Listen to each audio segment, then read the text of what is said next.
All right, friends, Peggy Hall back with you from thehealthyamerican.org. I titled this video, Don't Let This Happen to You, because social media is blowing up with yet another horror story in the ER.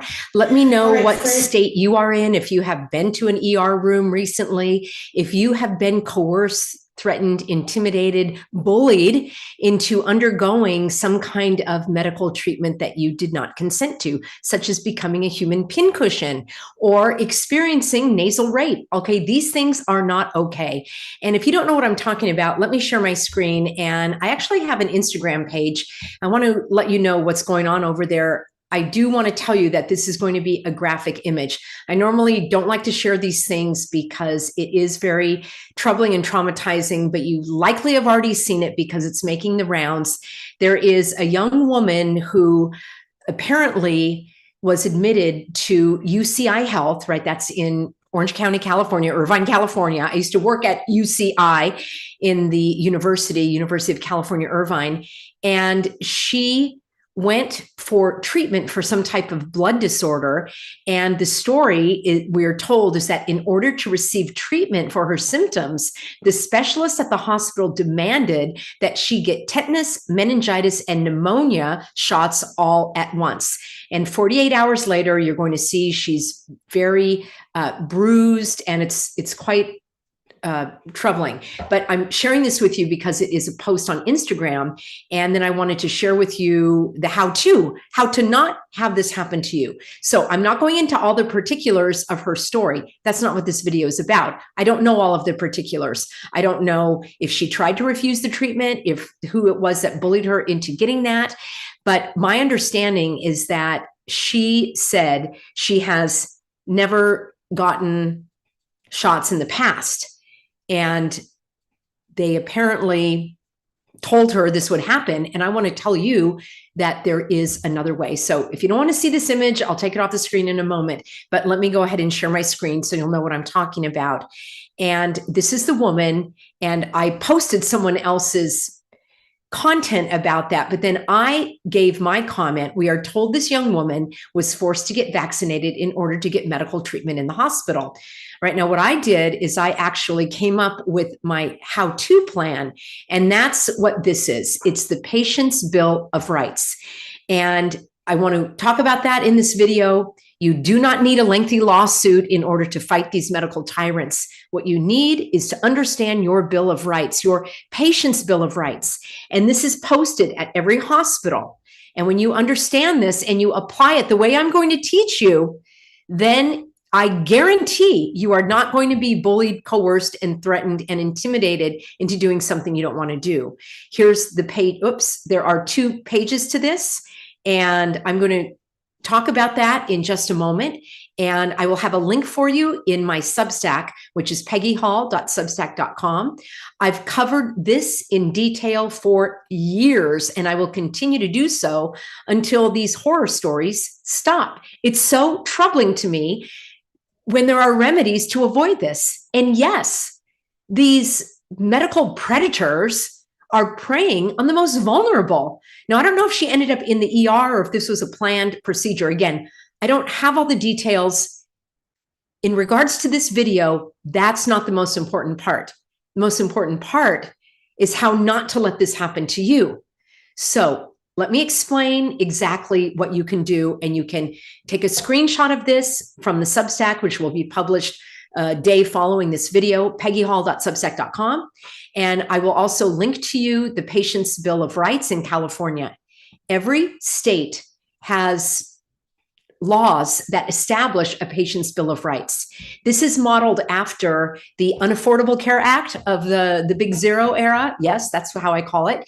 And they reestablished something that it was actually established prior to him, prior to Obamacare, and he just reinforced it, saying that in order for these hospitals to get money from Medicare and everything, they have to follow this Patient's Bill of Rights.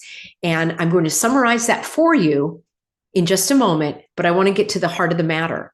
So it was Bill Clinton was the name. Of course, that name slips my mind. Why would I want to think about that name? He established something like that in 1987, and then this was reaffirmed. So Each state establishes a patient's Bill of Rights. Here's what you need to know. You can do homework, Giggle it, do an internet search for your state, have a copy of that patient's Bill of Rights, take a screenshot of it, keep it on your phone, print it out, keep it on you. But here's what you need to know. You have a legally protected right of no consent to any medical treatment or procedure. Becoming a human pincushion is a medical procedure. It's being undertaken by a medical professional in a medical setting with a medical product. So that is a medical procedure, and you have a right of no consent. Are we clear? Now you're going to argue with me because I've read all the comments previously on Instagram. Well, Peggy, they're under duress and we can't have a lawsuit. No, you don't need a lawsuit. What you need is knowledge, and that's what I'm endeavoring to give you. So let's not make excuses. This is a very emotionally charged story, which is why people are leading from their emotions rather than from their intellect and their rational mind. So you go into knowledge when you want to get a little bit out of the emotions. Further, you cannot be denied other medical treatment or other medical care based on your not consenting to the offered care. Here's an example. You break your leg. The doctor wants to take you into surgery. You don't want to have surgery. Well, they can't refuse to give you a cast or crutches just because you don't want the surgery. Or let's say they are going to put on a cast and they want to give you a shot of morphine. You have a right of no consent to the shot of morphine or any other shots without being denied the medical care. And the reason why people have fallen prey to this is because they don't know their rights. And I'm going to explain to you how exactly you need to go about this. Don't argue with the nurse. You're not going to get anywhere. Don't argue with the doctor. You're not going to get anywhere. And certainly don't argue with the admitting nurse, the receptionist or the guard at the door. They have zero power. That's where people make a mistake. They argue with the nurse who is holding the shot. You don't argue with the nurse. I'm going to share with you exactly what to do. Let me give you another example. If you're told you have to be vaccinated in order to get medical care, you have a right to refuse without being coerced, threatened, intimidated, harassed, or bullied. Are we clear? Now, they're not clear, meaning the medical professionals. I'm not going to lump them all in that category. There are some that are clear thinking that I've actually helped get through nursing school without getting the jab. I've helped plenty of doctors and nurses at these hospitals keep their jobs without the jab. So I know that it's possible. You cannot be denied treatment because of your no consent. Now, because there are so many ignorant individuals in the medical setting, it's up to you to educate them. And that's exactly what I'm trying to help you do, is understand this very simple procedure. Now, I am going to share my screen so you can see exactly what I've laid out here for you. So let me know if you have ever been in this situation. And this also applies to the nasal swab assault, all right? You do not have to undergo this nasal rape in order to get medical treatment. It's ridiculous. Don't stand for it. I've talked about this like for years. Please learn, apply, share, teach, explain, exhort, encourage, empower, inspire. I can't do it myself. All right. Apparently I can't do it myself because it's still happening to people. All right. Here's my screen. Here's the Bill of Rights. Here's what to do. Actually, here's what to do to uphold the Bill of Rights. Number one, demand to speak to the hospital administrator. Repeat after me, please. Hospital administrator. This does not say nurse, charge nurse, doctor, orderly, security guard, receptionist. That doesn't matter. They have no power. And you say, I demand, that's the word I have for you. Yes, I know, I'm flipping my lid because I can't stand for people to be taken advantage of when the The solution is right here before us. Demand to speak to the hospital administrator. If you are refused, now let me come off the screen here so we can talk face to face, because you're going to say, well, I tried that and they told me I couldn't speak to the administrator. Okay, did you do step 2, which is you say, all right, would you, I need you to put that in writing for me, that you are refusing me access to the person in charge of this medical facility. I need you to write that out and sign it. And I promise you, they are going to give you access to that hospital administrator or the person who is acting on their behalf. As soon as you require them, and you don't write it, they write it. You require them to write it in writing. Yes, write it in writing and sign it and date it. And why don't you take a picture of their badge while you're at it? And I promise you, they're going to sing a different tune. All right, let's go on. And I know this because I've had thousands of people go through this successfully. I don't know how many millions probably have not known about this, sadly. I can't stand it. Here we go. Number 2, once you get that hospital administrator or their designee, you're going to request and require and demand that they read to you that hospital's patient bill of rights out loud. They have it. It should be posted on the wall. And if you have it on your phone or you printed it out, you hand it to them. You say, I'm sorry, I don't have my glasses. I need you to read this to me. All right. Why are they going to read it to you? What's the point of having them read it to you? Because they are reading it to you in their voice. They are reading it. They may never read it before in their life. They are going to read it, and you are going to stop them. I'm going to show you a patient's bill of rights. You're going to stop them at the point where it says you have a right to refuse. And you're going to stop them when they read the part about you have a right to be treated with respect. And you're going to stop them at the point where it says you have a right to be given care free of harassment and coercion and intimidation. You have the right to be respected because of your religion. And you have a right to not participate in medical experiments. Now, in the case of this young woman who got the tetanus and meningitis or what have you, I would also ask, oh, how long does it take for the protection to kick in? If I get a meningitis shot right now, does that protect me immediately? How long does it take for me to get the antibodies? Because if you're telling me that's going to take effect in 2 weeks, but you will not treat me today, I think you need your head examined because you're not operating in logic. But I wouldn't even argue with them about that. The nasal swab assault is a medical experiment. Maybe you don't know this. Being a healthy American, you probably already do. It has never been licensed and approved by the FDA. It has an emergency authorization, which means, in fact, it's a medical experiment. And your patient's bill of rights and laws in your state, I'm going to show you California laws in a moment, protect you from having to participate in a medical experiment against your will.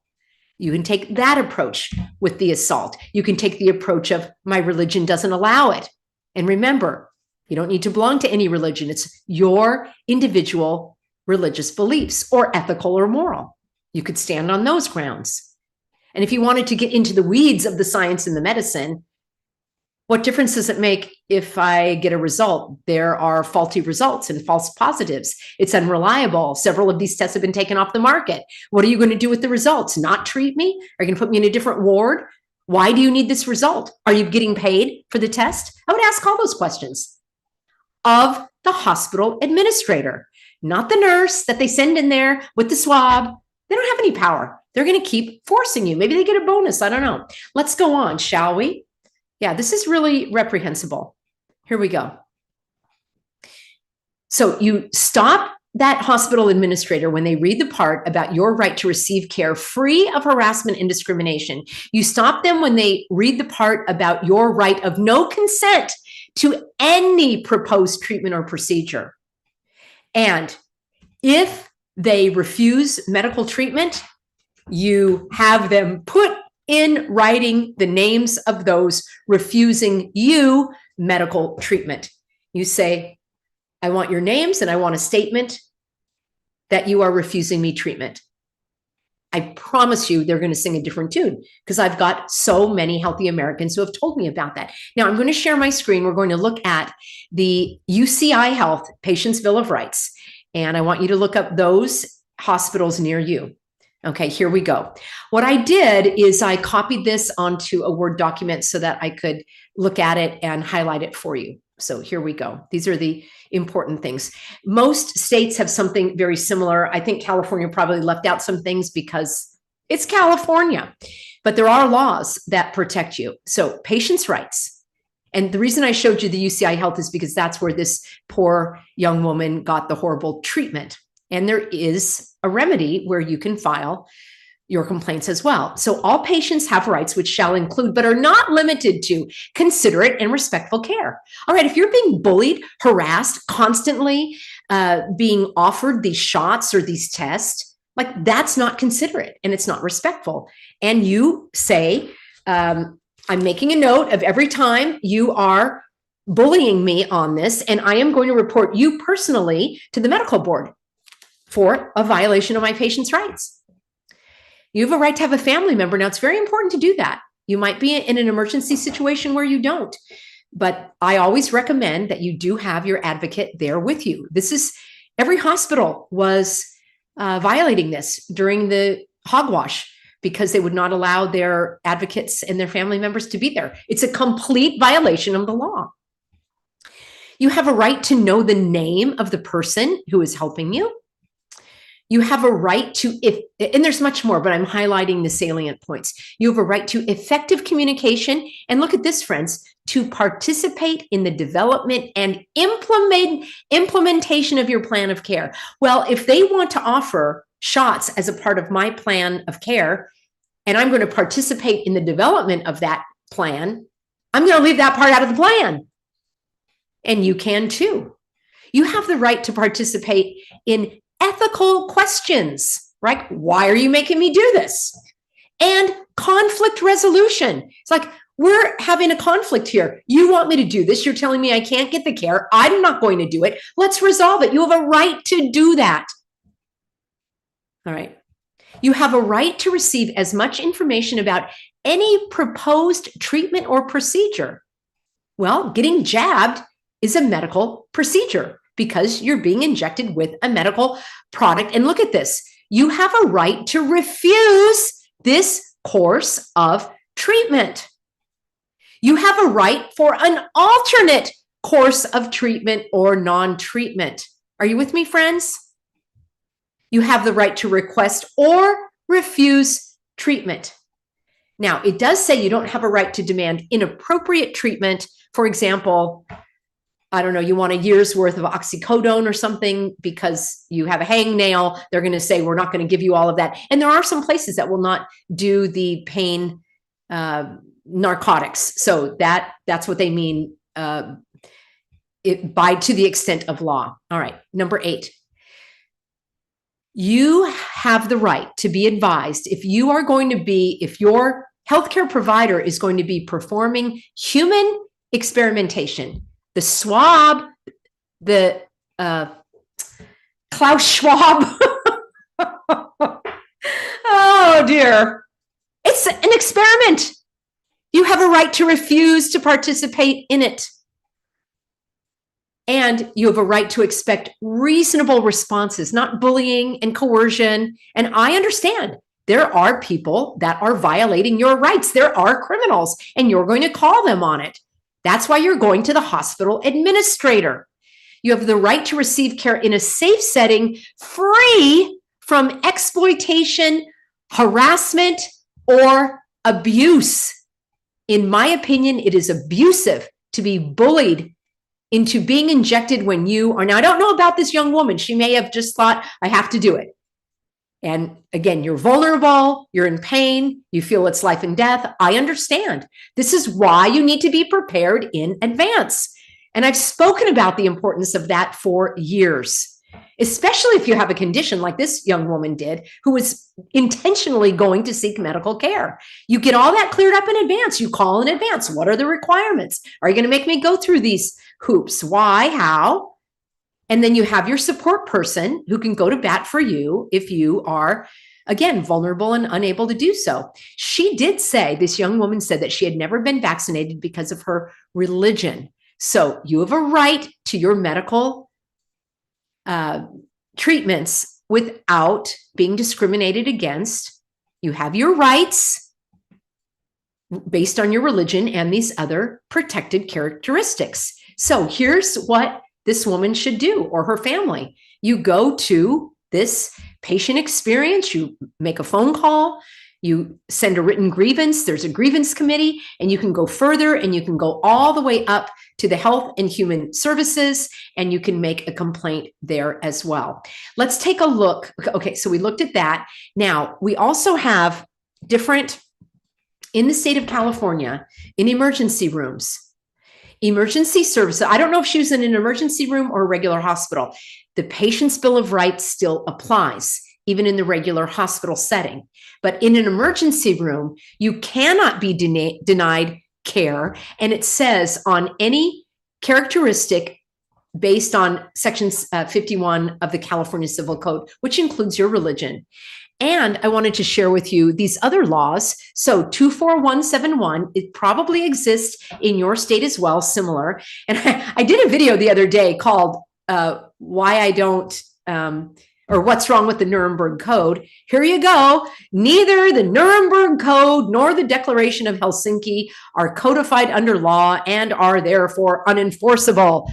All right, I shared this with you a week or two ago. The Nuremberg Code does not apply, but what does apply is this law in California, 24171, says that you have a right of no consent, and it goes on for 24172. You have a right of no consent to a medical experiment without the intervention of any element of force, fraud, deceit, duress, coercion, or undue influence on the subject's decision. I really thought we were long past this, friends. It's nearing the last quarter of 2024, and people are still being harassed in medical settings. You are still consenting to the nasal assault. I don't understand that. You have a right of no consent. You know, part of me is like, I am just so done talking about this. Part of me, because face it, it's frustrating. Like, how is it that people don't know this information? In 2024, I'm just flabbergasted, flummoxed, befuddled. I just cannot believe it. But then another part of me is like, I am never going to stop teaching about this, because apparently there are still lives left to be saved. Friends, get all of this in a written format, peggyhall.substack.com. And tomorrow I plan on having for you an interview with Bobby Kennedy's neighbor.